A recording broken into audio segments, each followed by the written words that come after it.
Hey, folks, just a friendly reminder that all shows on the Madness Comic Network are produced by their individual hosts and in no way reflect the opinions of the network as a whole. The statements in the following broadcast are not necessarily the opinions of the Madness Comic Network, its staff, sponsors, or contributors. This show is rated TVMA, as are all of them and all those other letters. Viewer discretion is highly advised. And, just do what Doc says. Read that again. Peace, everybody.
Welcome to another episode of Geek-men and the Masters of the Thunder Nerds. I'm Dustin, and with me today as a guest host, I have Bruce Q. Wayne. How's it going?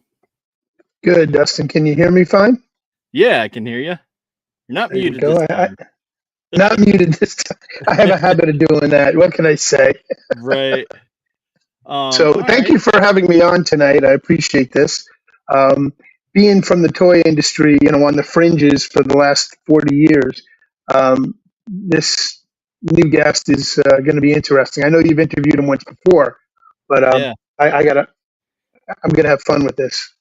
So yeah, this is the first time we are streaming to Pilled, Rumble, YouTube, Twitch, a host of other platforms. So this is introducing a awesome guest and who we're interviewing. So we are going to introduce Brandon Braswell. How's it going? What up?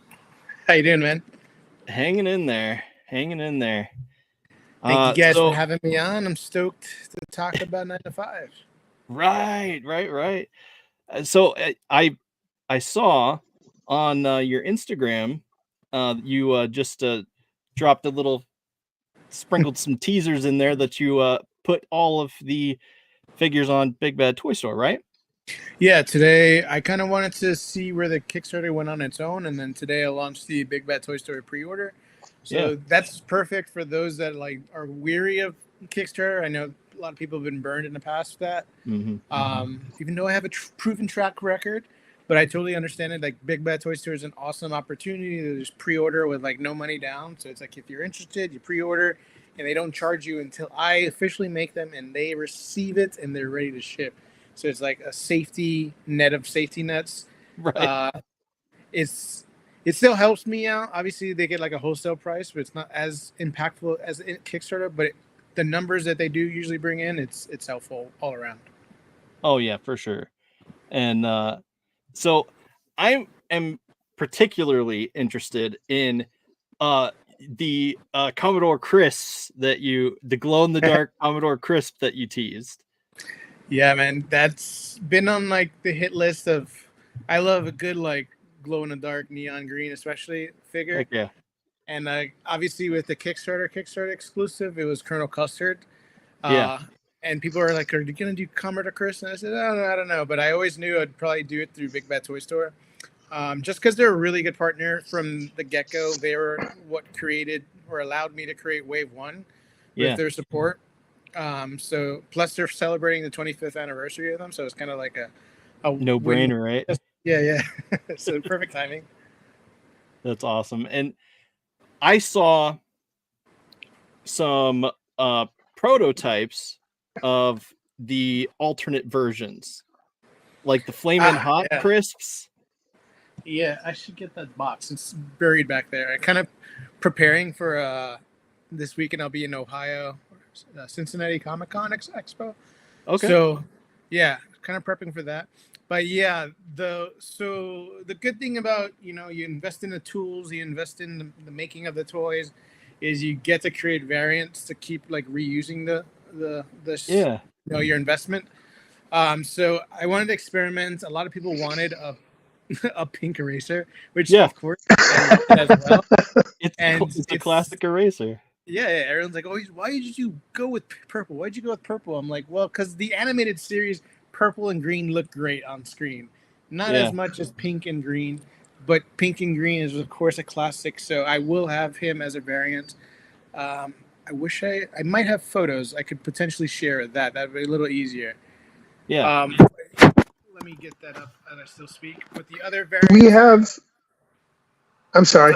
Do we have the stingers for them? Do you have the videos for them, Dustin? Yeah, I okay.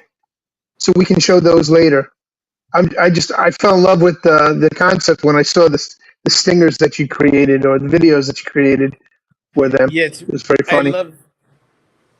To me, I always loved the commercials growing up. Like as a kid, I'd be just sucked into them. And I think that's probably how I got into marketing as an adult. Right. Making commercials. So making my own, toy commercials was like one of those things I just had to do. Let me see. I have the ability to screen share. Let's try that. Okay. I need to open. Oh, wait. Now Firefox is asking for permission. No problem. I don't know. But maybe not. Let's see this. Can I upload? Yeah. But yeah, the other variants, basically how to do the pink eraser. Yeah. And with Tech Sergeant Scotchy, I kept on going back and forth, like, what can he be? I kind of want to do transparent plastic, but I thought that'd be a little too much. But Splinter Cell kind of came to mind, like that tactical gear, and how it's just like I felt like all blacked out and like neon green would be pretty cool. But I think he turned out great. Yeah, for sure. Figure out how to do this. And then for Commodore Chris, as you alluded, he's like flaming hot Cheeto flavored. And then lastly, I did a chocolate covered Colonel Custard. So that was just fun, honestly. I worked with Does Machines, an awesome, what do you call it? Like toy customizer on YouTube. And it was just awesome to see what he can do, and just killed it. Yeah. Well, and also while you're working on that, I'll talk about the little vehicle that Dr. Toys made for you. Yeah, I got that here. And that is just absolutely the funnest thing ever. This is what I hope people would do, is like, honestly, the toys are the scale that they are, and they're made the way that they are to hopefully, spark imagination, and like, especially for toy photographers, like, yes, you can build a whole entire set, hopefully, but also use the world that's around you, stick them in your refrigerator, stick them in your cabinets, whatever, and like everything can be transformed. I want you to see like a soda can very differently. So Dr. Toys killed it. Like with this is a Pringles can. He like printed out a custom designed label. The straws are the exhaust painted silver. Some bottle cap, what's it called? That orange juice company, Simply Juice, like the caps. And then of course the axles are pencils, chapstick, headlights. It's awesome. Like I love this little 9 price tag. I gotta say, Brandon. I'm sorry. Go ahead. No. That to me that's all it was all about. Is like I want you to get creative with these toys. I love the fact that you have the accessory packs that you can actually build up a tank using your own office supplies and attaching them with your accessories. When I saw that on the website, I was like, damn, that's a lot of fun. I mean, people are going to be at work playing with their toys when they should be doing work, but there is going to be some downtime. Right. No, And that's how it was at my job, at my old That's job. awesome. I would sit there, I would have my laptop, my computer, but I would always be tinkering with something as I was on a call, and it would be like usually a toy or a pen cap, and I'd be like imagining, the pen cap, and it's just doing all the stuff. Or I actually started collecting bottle caps from these water bottles. Yeah. And I put them in a vase, and everyone started asking about them. And it just became this huge prank. So I ended up like dumping them on my boss's desk or something the one time on my last day. It was just like, I love that. Here you go. yeah. No, That's great. So again, going back to like the premise of the toy line, it's just something to re-spark imagination, just get you in that building mode and creative mode. And so a while back, I created the commercials for the very first prototypes, and people kept on asking because I designed these like water towers out of pencils, and this like pen catapult system out of pens and like a rubber band and a bottle cap. And people are like, oh, is that going to be able to like a future kit? Is that an accessories? I'm like, no, just go make it yourself kind of thing. But as I looked at those photos, I'm like, damn, that would be an awesome kit. Like, especially if I can like make the joints look like rubber bands. And I'm like, there's got to be something there. And that lingered in the back of my mind for years. And I'm like, there's got to be a way I could make like an adult connects, Right. Something That's that you kind of what it reminded me of. The Adults Connect, like a Connects project. And something you can literally just make you transform everyday objects into like full on the accessories and the vehicles, because tooling is expensive. Like if at this stage, if I try to do something, I'm looking at a $300 vehicle. So it's like, I'd rather not even do that. I'm not the demographic. So yeah. Well, and So you do have that'll- the, let me see. Let's do this. yeah, And it's not giving me, by the way, it kept on blocking me. I can't share. So you'll have to be the conductor today. Okay, no problem. So where is the Very bottom. okay? Yeah, that's the Connect thing. Yeah, I love that dude. He's like awesome. And oh yeah, here they are. The battle bits. So you have this battle bit system, and it's just what up, y'all? Brandon genius. Braswell here. I wanted to talk about these cool little things, the battle bits, an awesome project that we worked hard to bring to life. So this is a quick. Can you blow it up, Dustin? If you're interested to know the behind the scenes of these things, because they're fun, they're amazing. Can't wait to show y'all. Peace out. Hey guys, I'm Ian. And I'm Andy. We're two seniors studying industrial design at Appalachian State University, and we had the pleasure of working with 9 to 5 Warrirors this past winter to help bring you battle bits. As soon as he brought up the idea to us, we were extremely excited about it. So the idea with battle bits is to provide you a system of parts that you'll then use office supplies such as pencils, rolls of tapes, post-it notes that you already have or would be cheap for you to go purchase to assemble these vehicles and play sets yourself. We prioritize stuff like pencils and tape rolls, the stuff that everyone has lying around and isn't super specialized. And we also avoid stuff that could hurt you, such as thumbtacks. So during our thumbnail ideations, we looked at rubber band textures connecting pencils, gum wads connecting pencils, paper clips, and plastic silverware being used to connect different pieces. During this process, we made various different stages of prototypes. This was not only done to ensure that the tolerances were right, but also so that we could really get a feel of what pieces were necessary, what pieces could be combined, and what pieces could be cut all together. So as our process continued along, we got to our final models. And here you can see the rubber band textured connector bits with cutout holes and cutout slots, allowing for not only pencils, but pens and Sharpies to be able to fit into these different sections. So you can build all sorts of structures and vehicles with any kind of part that you have. The rubber band ball connector provides 6 different slots at each side to help add a little bit of variety to your builds from just the rubber rubber band circle and half circle. And the paper wad stand piece can either just work as a stand for all your builds, but you can also put a suction cup into the bottom of it and hang your builds off of the wall. So here we have the staple texture floor connector piece. It allows for pencils or Sharpies to be slotted together like this. And then you can build like solid floor structures in like a tower or in a car. And it's textured as a staple connector piece to fit into the realm of the 9-to-5 Warriors. And then also there's a clip holder that holds like the alligator style clip. It slips into the staples texture part. And this allows you to be able to hang banners or pieces of paper, not only to do banners, but also make floors with less material.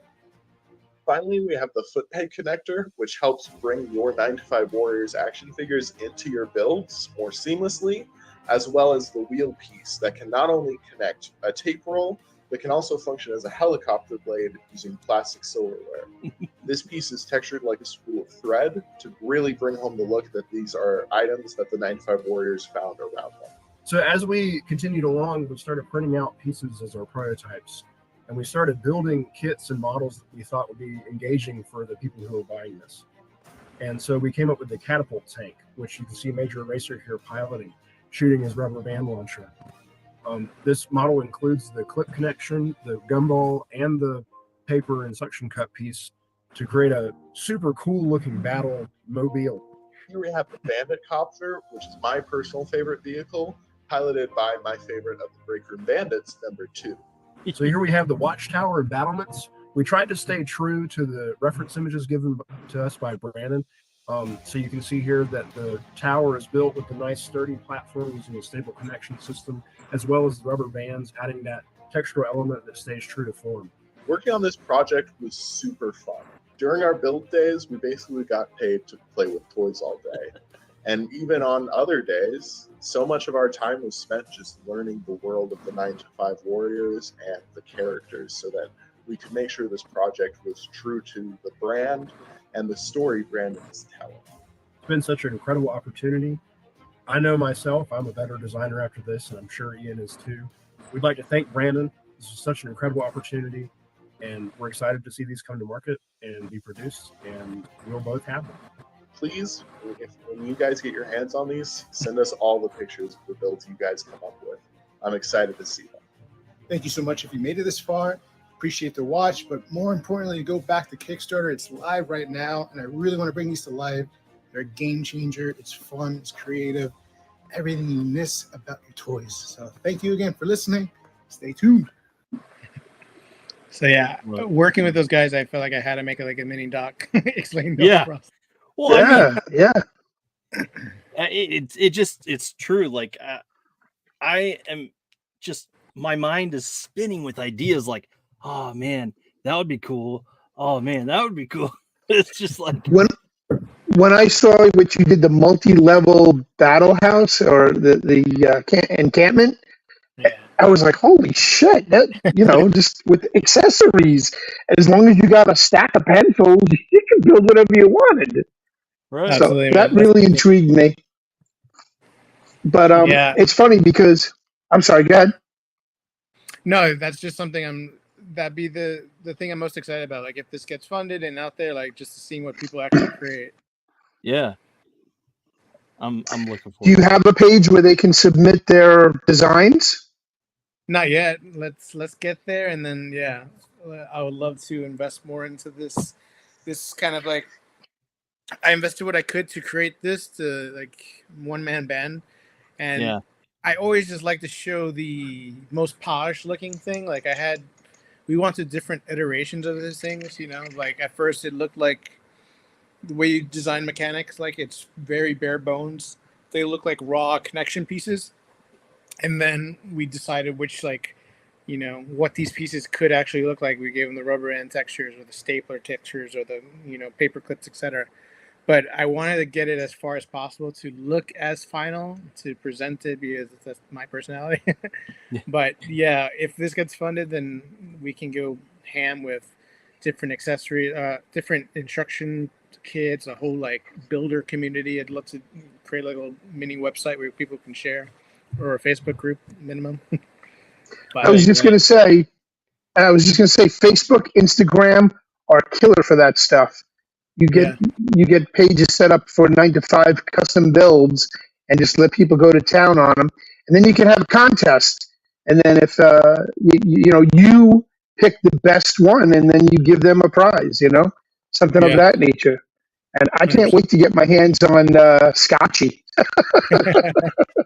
Well, he's available now. I need a Scotch tape dispenser. Yeah, you said on Big Bad Toy Store.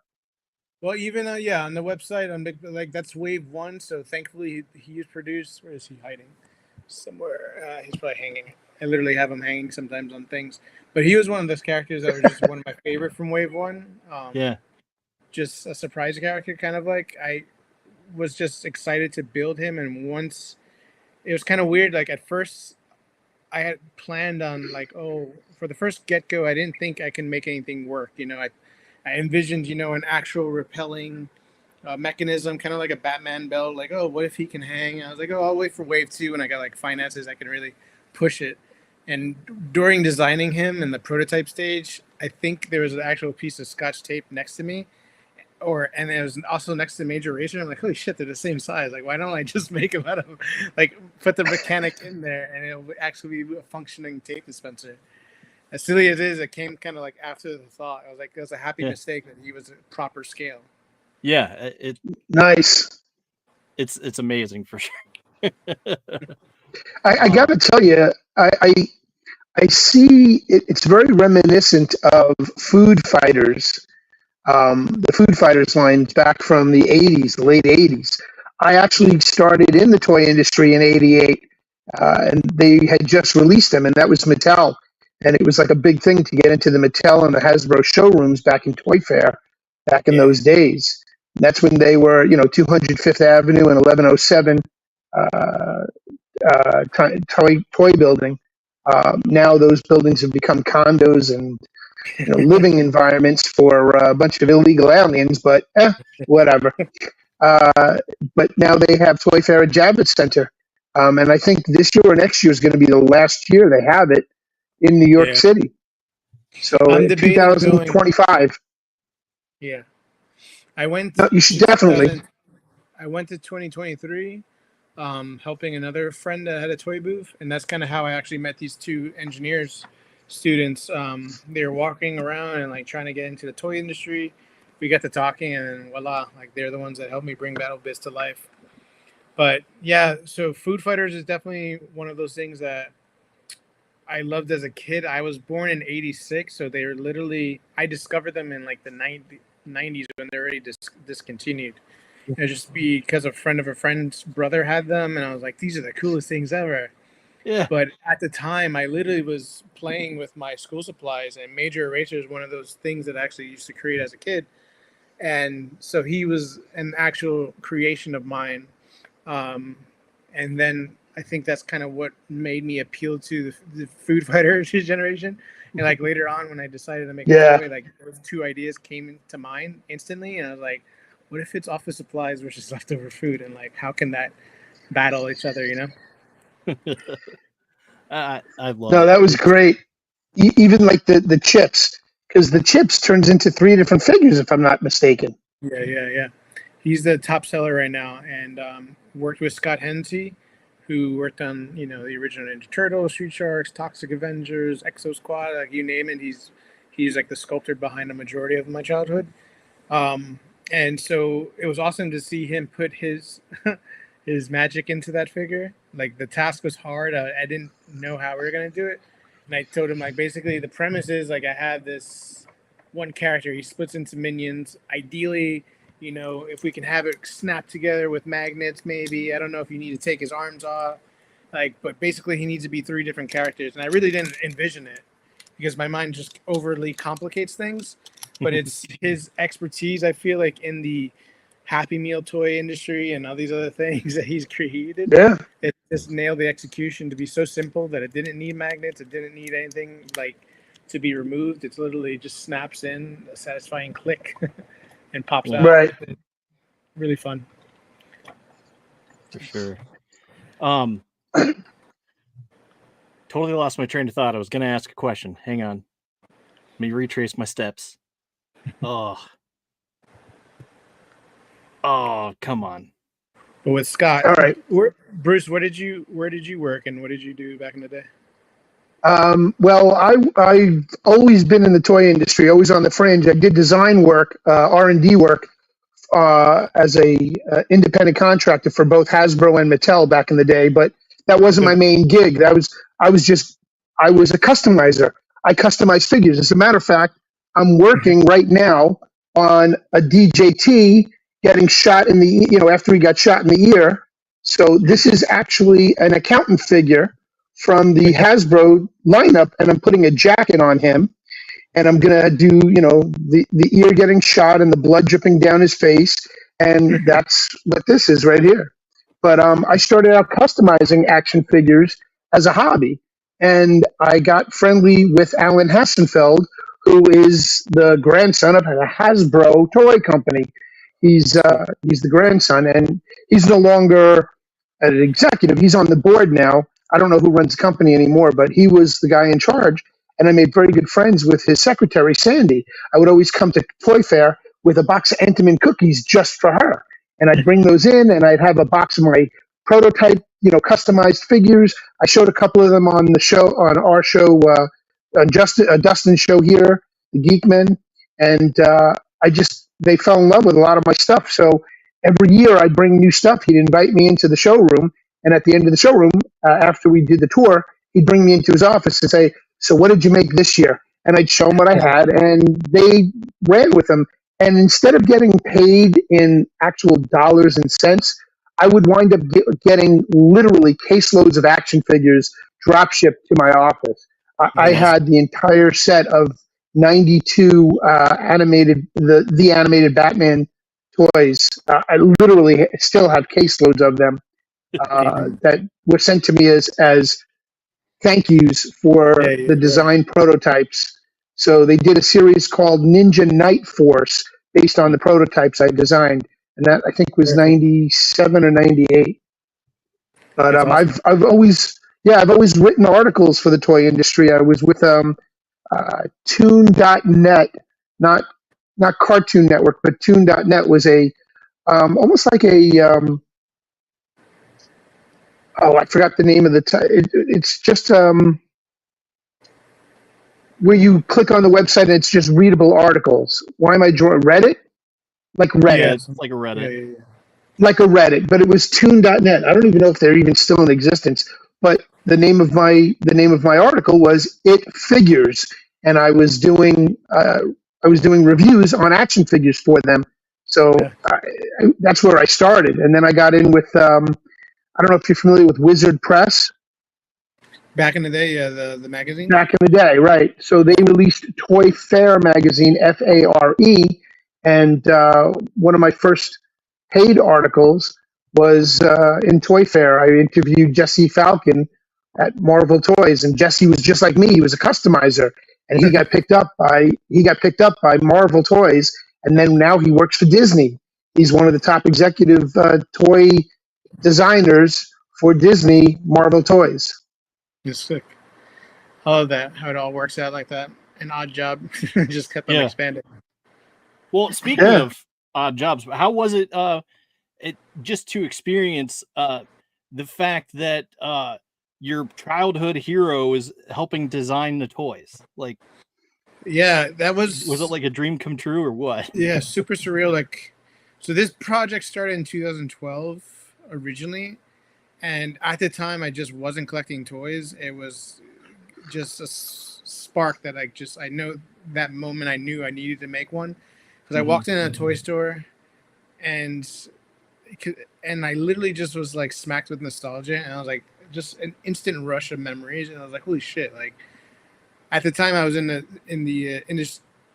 filming industry, so I knew like how to convey emotions and whatnot. But this is the first time I ever experienced an emotion through like just a sensory of like looking at toys. And it's like, I really want to make that future and nostalgia for kids growing up. And like, I just instantly got like tingles of like, I need to create something for this. And I really just believe that like there really wasn't any toys, and the way that we grew up, there's no Saturday morning cartoons anymore. There's there's not even like true Happy Meals. Like, I just felt like the kids today are missing out. And I was like, how do I fucking make something like that? So I instantly, started coming up with 9 to 5 Warriors, worked on the story, all that jazz, blah, blah, blah. But I didn't know how to make a toy.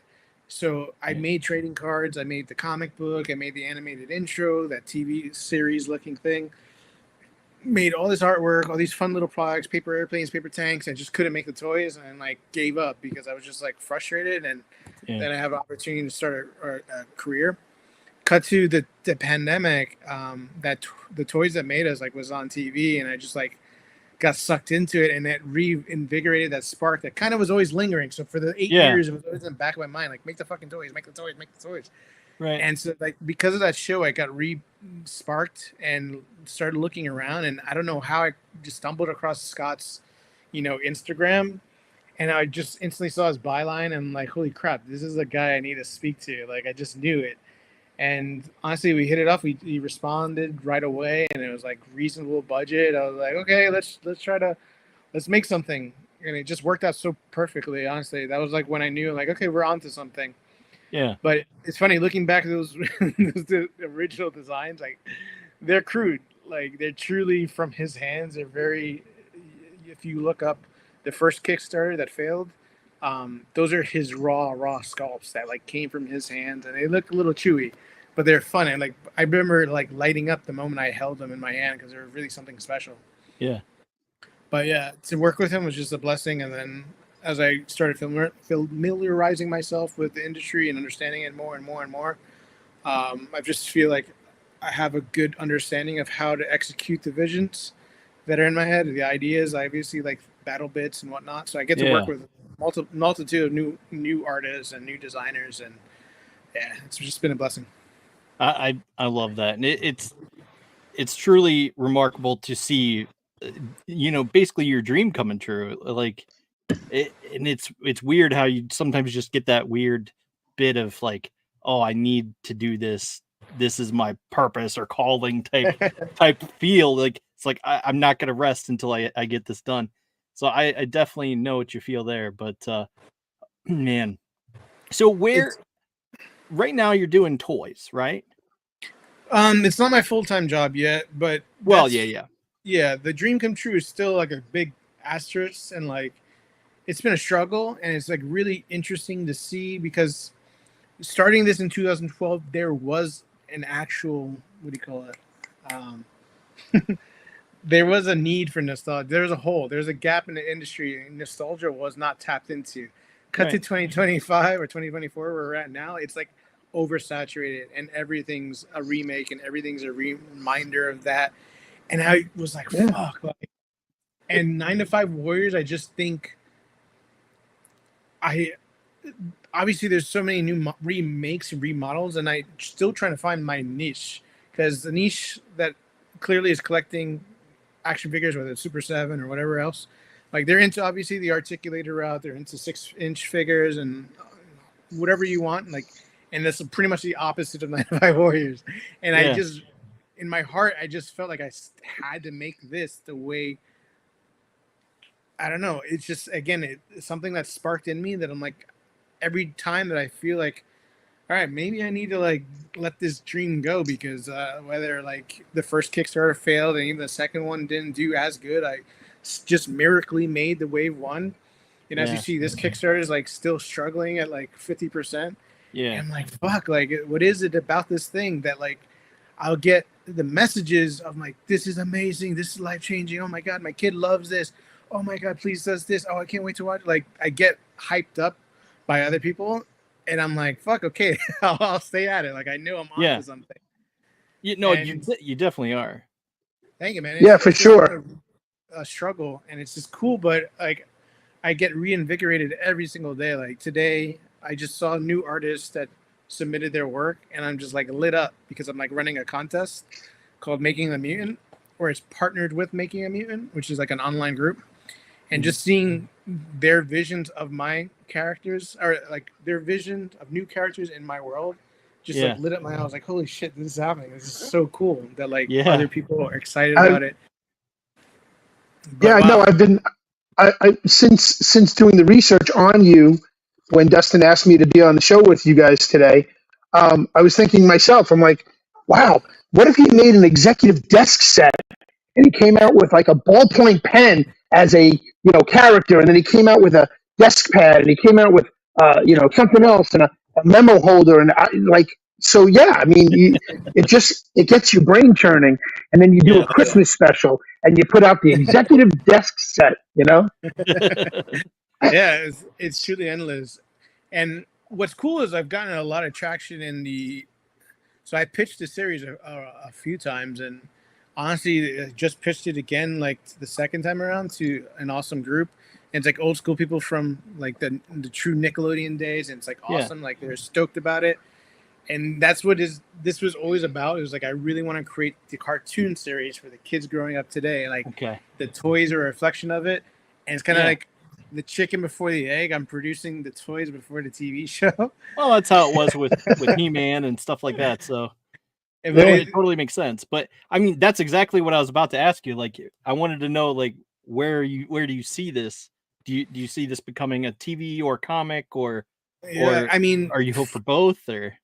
Yeah, the story was where I started it all, because again, I didn't know how to make a toy, but going back to that story, like I really paid attention to like, okay, why am I feeling this way about these toys? Like, why did I get hit with that nostalgia? Like, what makes them so different? And that kind of just, as a deduction of just realizing it was because of their story. We grew up with rich stories and deep characters, and the beauty of that was like after the episode ended, there wasn't Netflix to throw something else in your face and keep you watching TV forever. Like, you literally, okay, and now I'm going to go play with the toy. And you took the adventures off screens and into your own hands. And that's what like sparked imagination, sparked the creativity. And that's what like literally cemented our relationship with these strong IPs.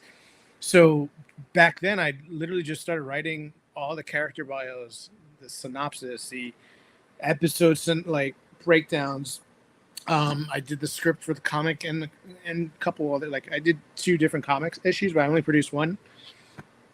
And yeah, I just hammered in on story. Like I just know this world inside and out. There's like main characters, Alan McMillan, who's like a creative office worker. He's the one that created it all. Who I really haven't even interjected other than the comic book, but he's always in the back of my mind. He's the one that created this army by accident. Yeah. And the story really revolves around him and how he fucking navigates this crazy world he just did in his office, Yeah, that's awesome. So, I mean, so you'd like to make a TV show, it sounds like, and you have the comic. So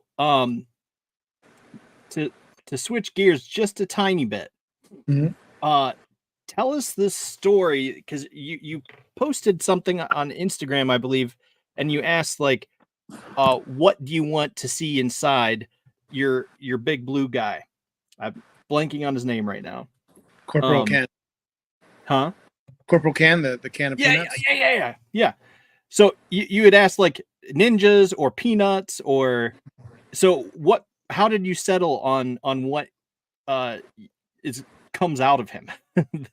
Very reminiscent of the characters themselves are like, so he carries peanut spies, and the way I wanted to treat those peanuts were like kind of like as little kids that like dress up like for Halloween, but for every mission they just like, oh, we're gonna do this, and they like dress up as like cowboys or ninjas, or like right now, they come in the standard like 9-to-5 attire because that's the mission, and like they're just generic office worker looking thing that they could stand in.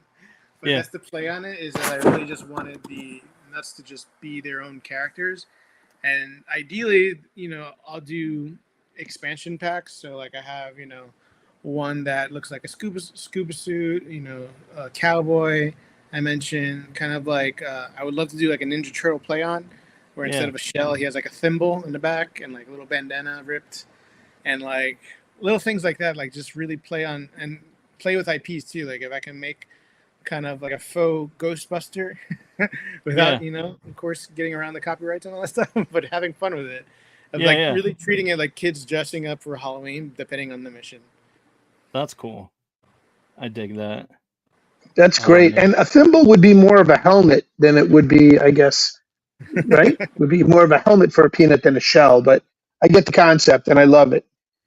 Definitely got to get myself a Scotchy. Keep him on my desk.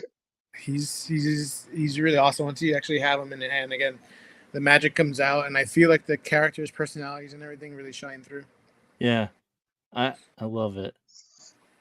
I mean, it's just one of those things that I okay. So I am very much ADHD, and another thing that I mean, I have pens, pencils, and tape that need Scotchy. He's ready, man.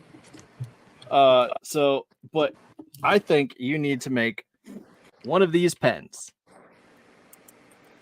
It's possible. The multicolored pens. The old classic multicolored pen that, I don't know, maybe you can have it write something different, you know, just stew on that for a little bit. Yeah. Different colors, you know. He could be a covert spy.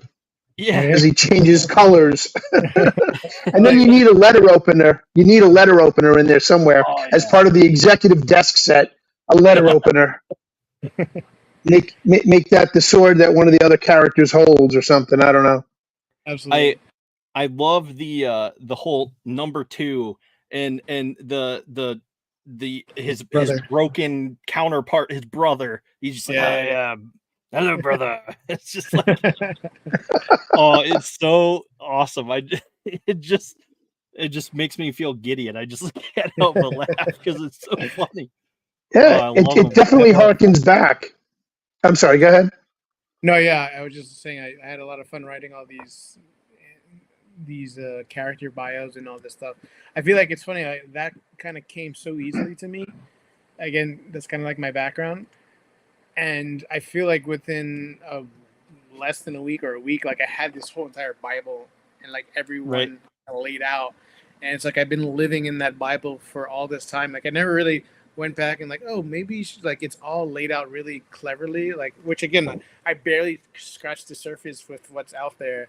And just like waiting for the opportunity to output it into more comics or trading cards was a fun place to place these stories too. But that just depends on the demand. So, so you have it on Big Bad Toy Store. Do you have any plans to potentially release the comic book or trading cards and have those be available on Big Bad Toy Store as well, or? Everything is just depends on demand. Like the comic books were selling well, but I still like. It just depends. It's like it's all about limited cash flows. So it's like if everything goes really well, then I can continue expanding the story. Right now, I've just been focusing on the toys, but the comic books and everything else has always been in the back of my mind. And until there's people like, let's get issue 2. Like I'm still selling issue 1, and it's getting into people's hands. So that's just been the primary focus. So I released like a variant cover for issue 1, which was cool, just to get it again like into more new hands and reprint a new issue, and hopefully it's more eye-catching. But that is on Big Bad Toys for the comic book, I believe. Yeah, I didn't check. I was thinking I knew it was on your website, so the cards are awesome, and that's something I'm just looking for another vendor that does original wax packs. Like they're legit wax packs, like the only manufacturer in America. And I'm like dying to get back into that. I just haven't been able to find a new manufacturer. So I unfortunately don't have them, but are the cards in the wax packs, do they have like character bios on the back, or is it like a Marvel trading card? Or no, it's a little bit of both. Well, it's a little bit of a bio, like depending on the card. If you get a single character card, then you get the bio. But if you get it's a scene, it reads like a episode synopsis, you know. So right here, next thing. So I'll show you some. But basically, boom. So like the front of the card will have an artwork, close call. Yeah. So it's literally, this has like a little protective. Yeah. But close call, and it's the conference chopper being almost hit by a missile with Scotchy popping out. And then on the back is a little Oh, wow. bio. So literally it reads, after the water cooler commando ground convoy is hit by a bandit ambush, Major Racer and Tech Sergeant Scotchy take to the ceiling to rid the trenches of leftover scum. Meanwhile, an incoming missile from the toaster nearly ends the commando's lifeline or life supply. So Nice. it's like little puns and fun little stuff. It's cute. Yeah. There's endless. Have you reached out to Diamond Distribution yet? No, I need to. Yeah, it's one of those things like one man band. I don't know where to focus my energy, but I figured if I can get enough traction with the toys, then the other stuff can hopefully fall in line. But yeah, it's one of those things I don't even know if I have the means of the right artists and stuff. Like it's still pretty expensive to do a comic book. So until I see the returns the same way as a toy, it's a little harder to make the investment. But yeah, I know I sent it recently to Dark Horse Comics just to see if they pick it up, but I haven't heard back, so we'll see. Yeah, it's always a hope. Well, and I know we have on our network several multiple independent comic book artists. So I don't know, maybe we can see about getting them to pick it up or something. I was just going to suggest introducing him to Pops, because Pops will put him together with somebody. I mean, I'm just trying to figure out, even somebody like Archie Comics might be right up your alley. Yeah, Archie Comics might pick something up like that.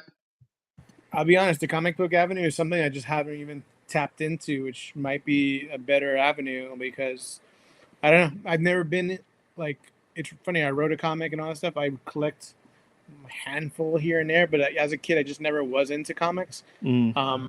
I was into the trading cards, and I was into like random books and things like that. But comic books were like, I think, I just like missed the window of my childhood. Like I was born in '86. I know a lot of stuff came out there, but I just feel like I wasn't exposed to anything on my friends or family side. Yeah, I get it. I mean, I had very few comics growing up. It wasn't until I got older that I started collecting more, and so I totally get you there. But yeah, I was definitely a big trading card guy. Trading cards, Magic the Gathering. I mean, I'm still into that. But I have binders of the original like X-Men Marvel cards. Like those, that was my jam for sure. That's why I had to ask about the cards. Nah, I'm dying. Like honestly, the trading cards I'm so excited about, because they are a fun way to tell a story. Yeah, the back is like a little just cool and quick, and you have cool little artwork of a scene. Yeah, I definitely think that's awesome. But yeah, so I don't know. We'll have to get you in touch with Pops and see what he's got for you. Maybe you can expand a little bit there. But I'm definitely rooting for you on the toy front too. So right now, let's flip over to, let me present, share screen.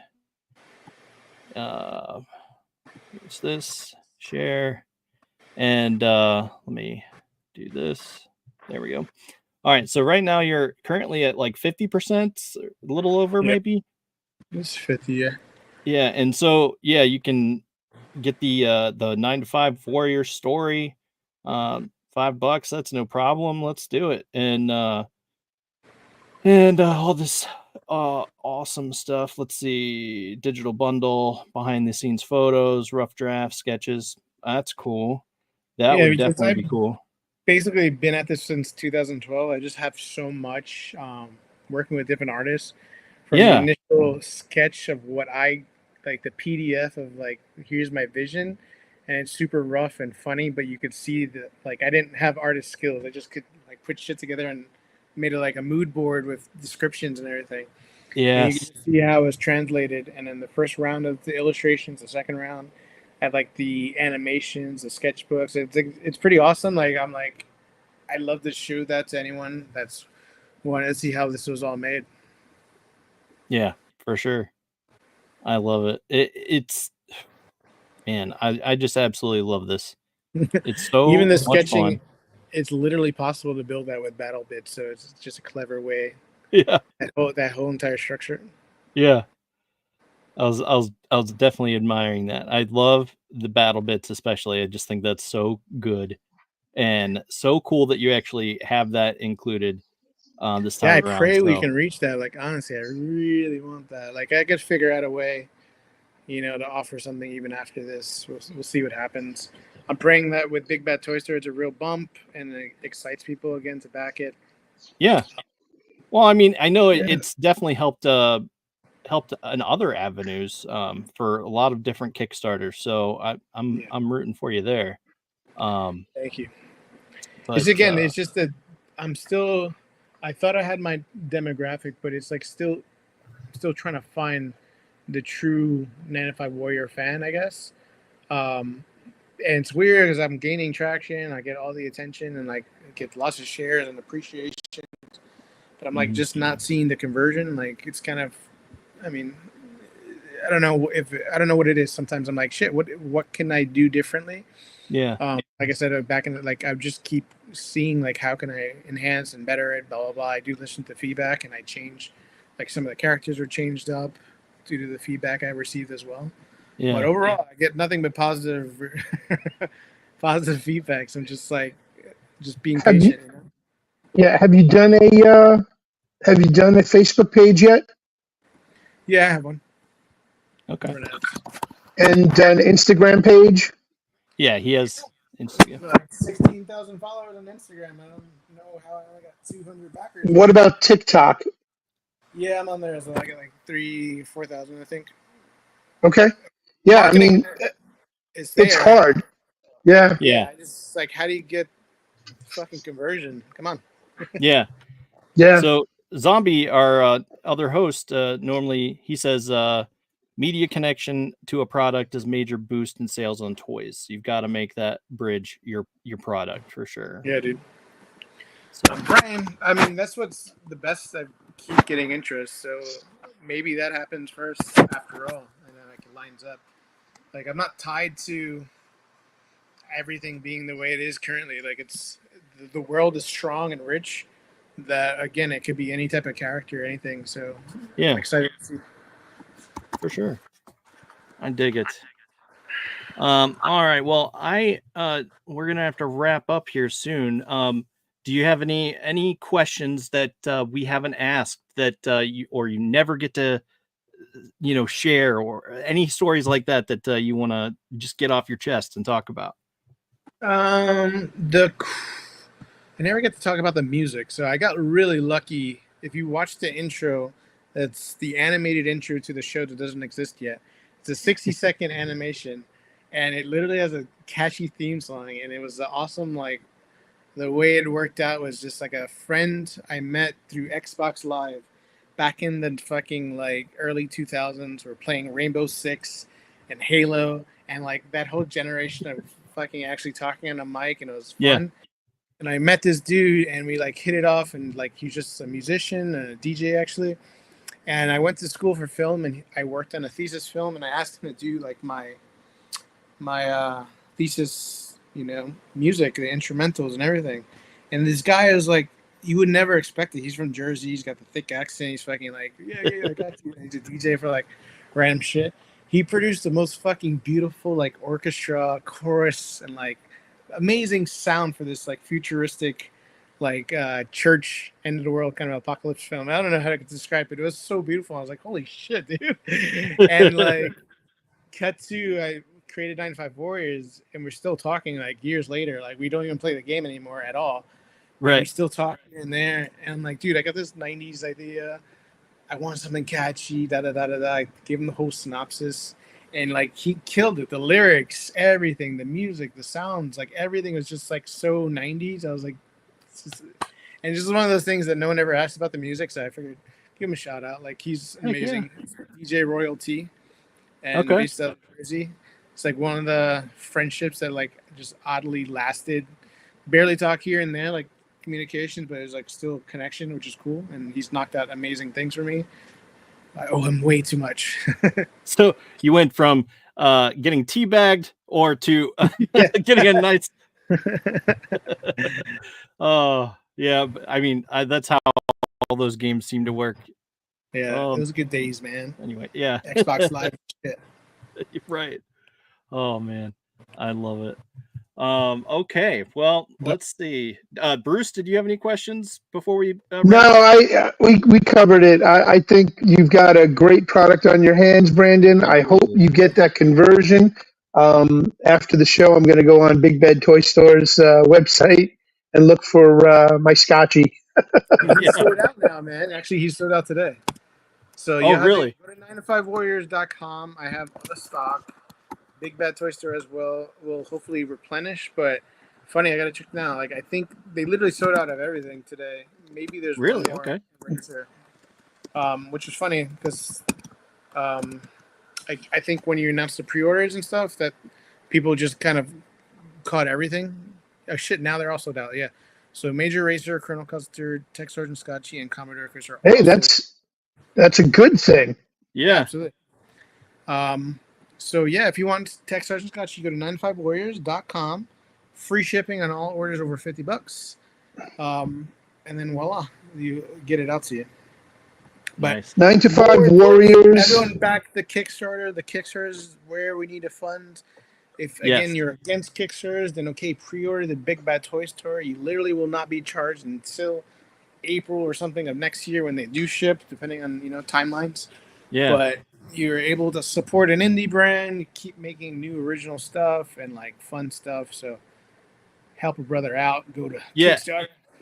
Right. I mean, that's what we really love to do about on our show, especially, is to talk about the indie folks that might not get the big brand attention, but are very much deserving, because as we look at other toy companies and talk about their stuff, and it's like, wow, they're doing stuff way beyond what, modern, Super 7 and stuff are doing. So it's really important to pay attention to folks like you who have a good idea and solid plan, lots of foundation, rich atmosphere for just creativity. And man, I'm so upset. I just want quality. Do it. And it's a quality play product. Yeah. You actually want to play with these. Some people will keep them wrapped up in a package. Toys were meant to be played with. And these toys especially, you're going to find, if you get your right niche, I was thinking maybe find a toy company executive and send him a set and say, hey, this is my new product. Here's your new desk set. Help me out. Yeah, man, you got the connections. Hit them up. Let them know. Right. I'm down to send anything. Yeah, I think like I said, I believe in this so strongly. It's kept me in the game for how long? I just so believe in the characters, the funness of it all. The TV show is inevitable. I know it. Yeah, and dude. Yeah, if I can make battle bits, I think that just expands the options of play. Let me get Staples to sponsor me. I'm good. Right. It needs to happen, because I'm telling you, I'm right there with you, and I'm wanting this to happen so much. Well, you're on your website. Commodore Crisps is already sold out. Yeah, he's only available now in like the bundles. I had separated like a little more stock towards like the all-in-one collector's bundle, which includes like the lunchbox thermos, which is awesome, like comic book. It's like you basically the whole introduction to 9to5 Warriors, and so he's sold out. I'm gonna have to try to I have fulfillment in New Jersey. I have separated stock from the get-go. Some stock was here in Miami for me to take to trade shows and stuff. Yeah, I'm gonna have to probably send some over to fulfillment again, because I keep getting Commodore Chris is fucking constantly selling like hotcakes. Chris. I love it. And you have a collector's bundle on the website, and the collector's bundle at $130, you get the thermos, the lunch pail, the comic book, 1, 2, 3, 4 figures. Yeah. That's just a nice setup right there in and of itself. That's a nice starter kit right there. It's been selling good, man. Like, I'm happy about that. Yeah, for sure. But moral of the story: go back the Kickstarter. If you want to use as bad as we do, go back the Kickstarter. Let's make it happen. I want those battle bits. People, come on. I really appreciate you setting aside time for us tonight. I can't thank you enough. And boy, I tell you, I want them battle bits, and I want those trading cards, because I'm a big trading card guy. I gotta get those out there again. I gotta find a way. Yeah. All right. Well, until next time, I will say, Thunder Nerds Ho. Brandon, thank.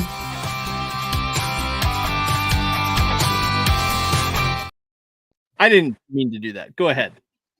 No, it's all right. I just said thank you very much, Brandon, and God bless. So we'll see you hopefully soon with the full Kickstarter campaign funded. Thank you. Absolutely. Thank you for the opportunity. I love chatting with you guys. Like every ounce helps, like truly. So yeah, very cool. All right. Well, we got another show to get ready for, so roll the outro, Dustin. Yeah. We'll see you.